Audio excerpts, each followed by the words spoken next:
नमस्कार, बहुत स्वागत है आपका हमारा समाचार में और मैं हूं आपके साथ दिव्या शेखावत। राजस्थान में बनने जा रहा है थर्ड फ्रंट यानी कि तीसरा मोर्चा।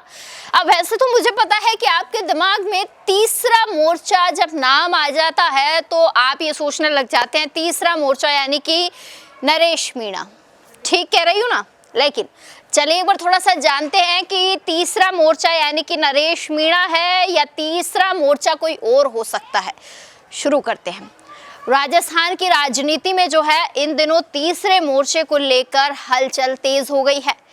अभियंता में चुनाव हुए हैं और इस विधानसभा उपचुनाव में जो है बड़े समर्थन के बाद आप समझ गए होंगे नरेश मीणा। बड़े समर्थन के बाद निर्दलीय नेता नरेश मीणा भाजपा कांग्रेस के विकल्प के रूप में नया राजनीतिक मंच तैयार करने की कोशिश में जुट गए हैं। और कोई दिन ऐसा नहीं जा रहा है जब नरेश मीणा सभाएं नहीं कर रहे हों, लोगों के बीच नहीं जा रहे हों, मंच से भाषण नहीं दे रहे हों। ऐसा कोई दिन नहीं गया है अंता विधानसभा उपचुनाव के बाद। चुनाव परिणाम आने के बाद तुरंत बाद से ही जो है उन्होंने प्रदेश में तीसरे मोर्चे की संभावनाओं को जो है मजबूत करने के लिए मुलाकातों और राजनीतिक बैठकें शुरू कर दी हैं। नरेश मीणा दिल्ली, उत्तर प्रदेश के कई नेताओं से जो है उन्होंने मुलाकात की। उनकी कोशिश है कि राजस्थान में हनुमान बेनीवाल की आरएलपी, आम आदमी पार्टी, चंद्रशेखर आजाद की आजाद समाज पार्टी समेत कई पार्टियों को जोड़कर तीसरे मोर्चे को जो है नया स्वरूप दिया जाए। वैसे वो हनुमान बेनीवाल के साथ दिखाई पड़ रहे हैं, वैसे वो राजेंद्र गुढ़ा के साथ दिखाई पड़ रहे हैं और वो वैसे चंद्रशेखर के साथ भी दिखाई पड़ रहे हैं।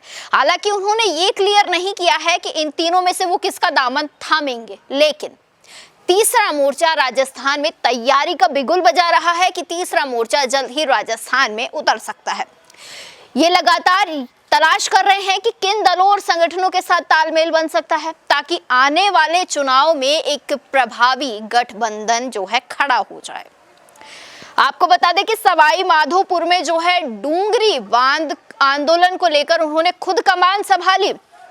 आप वीडियोस आप लोगों ने देखे होंगे कि जैसे ही डूंगरी बांध के लिए मैसेज गया वैसे ही जो है लोगों की भारी जो है भीड़ इकट्ठा हो गई। वहां पर लोग जो है नरेश मीणा की जय जयकार करने लग गए। नरेश मीणा को लोग कांधे पे उठाकर जो है मंच तक लेकर गए। चारों तरफ नरेश मीणा, डूंगरी बांध का शोर कम सुनाई दे रहा था जबकि नरेश मीणा का शोर ज्यादा सुनाई दे रहा था। लोग नरेश मीणा नरेश मीणा नरेश मीणा ही कर रहे थे। ज्यादातर लोग जो है नरेश मीणा करते हुए दिखाई पड़े।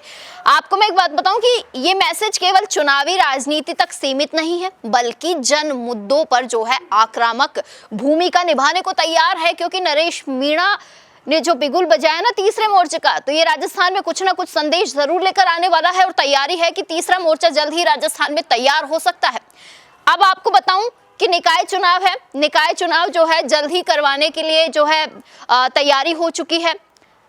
इस निकाय चुनाव में नरेश मीणा भी कहीं ना कहीं जो है अपनी जिम्मेदारी निभाने को तैयार है। कोशिश नरेश मीणा कर रहे हैं। तीसरे मोर्चे के जरिए जो है नरेश मीणा पहला निशाना साधेंगे पंचायती और निकाय चुनाव पर। इसके साथ राजनीतिक सूत्र ये भी बताते हैं कि इन चुनाव का जो मोर्चा अपनी ताकत पर रखने का पहला मंच बनाएगा। नरेश मीणा के पास देखिए, हालांकि उपचुनाव में ये तो साबित हो गया है कि नरेश मीणा जो है एक ताकतवर स्ट्रॉन्ग लीडर हैं। उनकी कैपेसिटी अच्छी है, भीड़ इकट्ठी कर सकते हैं, बोलते अच्छा है और लोगों को लुभा सकते हैं। लेकिन सही परख नरेश मीणा की होगी इन पंचायती चुनाव में, क्योंकि अंता चुनाव में तो नरेश मीणा जो है ज्यादा दिन वहां पर रहे नहीं, ज्यादा लोगों से जो है इंटरेक्शन नहीं हो पाया था नरेश मीणा का। लेकिन जो निकाय चुनाव है ये पहला मंच होगा। अगर प्रदर्शन और उम्मीद के मुताबिक रहा तो आगे 2028 के विधानसभा चुनाव में मोर्चा खुद बड़े विकल्प के रूप में तैयार करेगा। इसके साथ ही आपको बता दें तीसरे मोर्चे की पहले कोशिश की जा चुकी है लेकिन अब तैयारियां धरातल पर हैं। राजस्थान में तीसरे मोर्चे की कोशिश नई नहीं है। इससे पहले हनुमान बेनीवाल, अब आप सोचेंगे हनुमान बेनीवाल को मैं क्यों नहीं लाई, अब लाई हूं। इससे पहले हनुमान बेनीवाल, किरोड़ीलाल मीणा ने साथ गठबंधन जो है बनाने की कोशिश की थी। दोनों साथ आए थे और उससे पहले देवी सिंह भाटी ने भी ऐसा प्रयास किया था लेकिन ये मोर्चा टिक नहीं सका और दोनों मुख्य दलों के बीच विकल्प पेश करने में नाकाम रहे।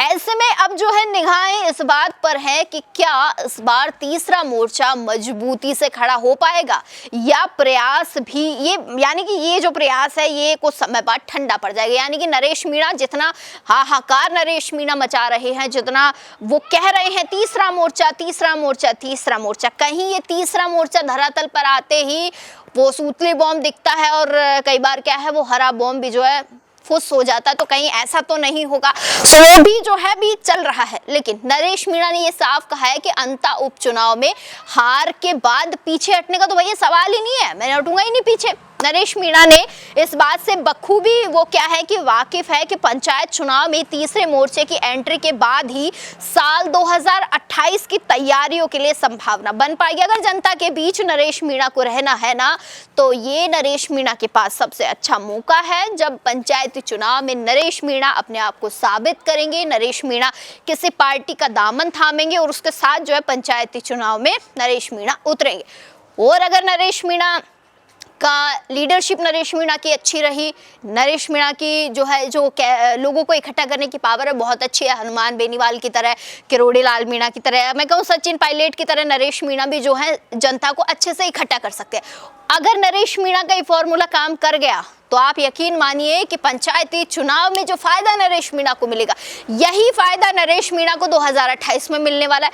ताजी ताजी हार है नरेश मीणा की, जनता बहुत सपोर्ट कर रही है, प्यार दे रही है, निकाय चुनाव सर पर है, नरेश मीणा के पास विकल्प है।